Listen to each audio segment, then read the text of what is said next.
Hi, it's Grammy from Grammy and Grandpa Read, and today I have a book for you called Jumble Jones, and it's a Creepies book by Rose Impey and illustrated by Moira Kemp. In my grandmother's house, there is a dark, dusty attic. I never go there on my own, but one day my friend Mick and I took my little sister there to frighten her. It was Mick's idea. After dinner, while Grandma was having a nap, we took my sister by the hand and climbed the stairs. At the top, I whispered, "Do you dare go in?" And Mick said, "I dare if you dare." So I turned the handle, the door creaked open, and we tiptoed in.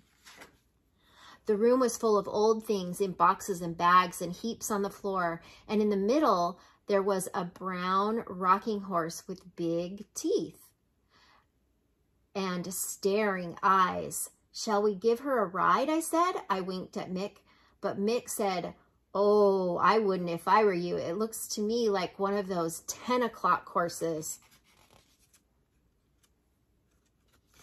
What's a 10 o'clock horse?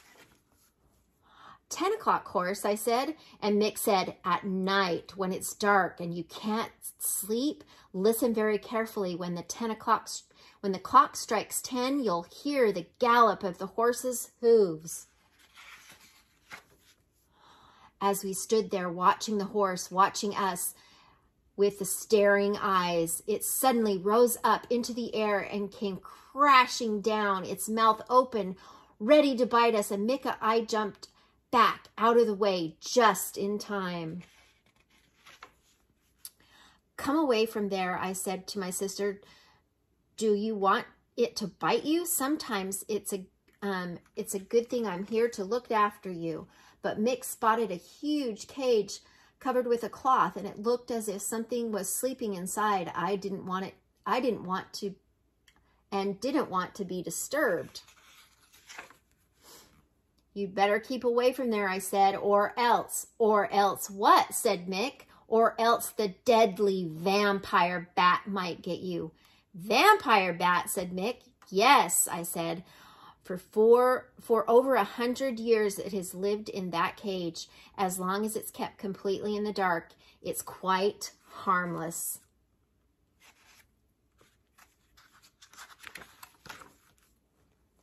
But if by chance the cover is removed and it gets one glimpse of the human flesh, it'll bite through those bars with its fierce teeth and fasten itself to the victim's throat."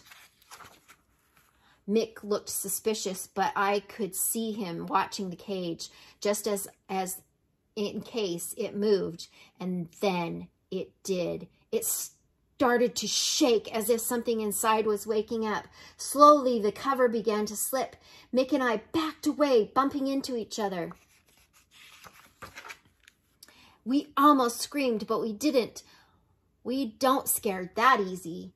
It was only a stuffed parrot full of moth holes. Mick and I didn't think it was funny, but my sister laughed.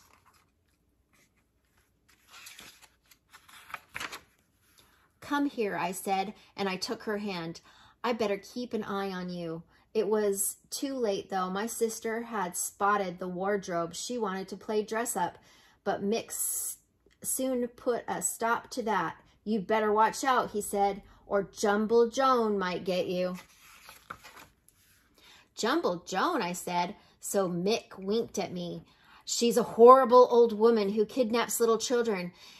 And she says little girls mostly," I said, "with fair hair and blue eyes. She hangs up," said Mick, "soft and lumpy in the dark cupboards and deep wardrobes in attics," I said, pretending to be nothing but a harmless set of clothes.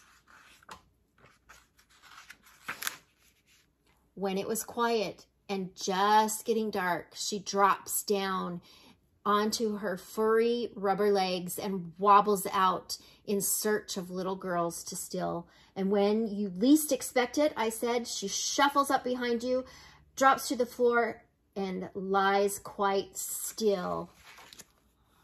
"Little by little," said Mick, "so you hardly see her move, she'll edge closer and closer.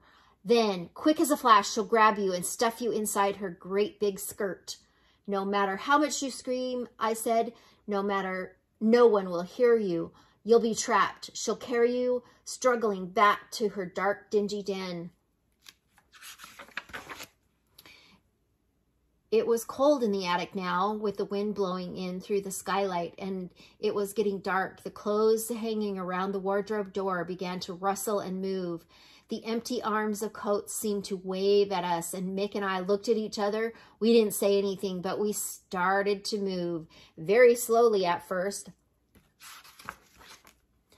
Right behind us in the middle of the floor, we saw a great heap of clothes. It lay there, soft and lumpy, blocking our way to the door.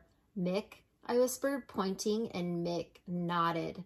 As we stared at it, we could see two little eyes peeping out from layers of skirts and scarves and sweaters, watching us carefully. Without taking our eyes off of it for a minute, we tiptoed in a huge circle around the room.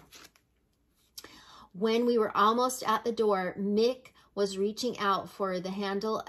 The mountain rose up, rushed forward, and tried to grab us. Gotcha, it said. But it hadn't. Mick and I didn't waste a second. We were off, down the door and down those stairs as fast as greased lightning. And we didn't wait for my sister. She can look after herself. It was the sister that jumped out at him. I hope that you enjoy this book. Please subscribe to our channel and like the video.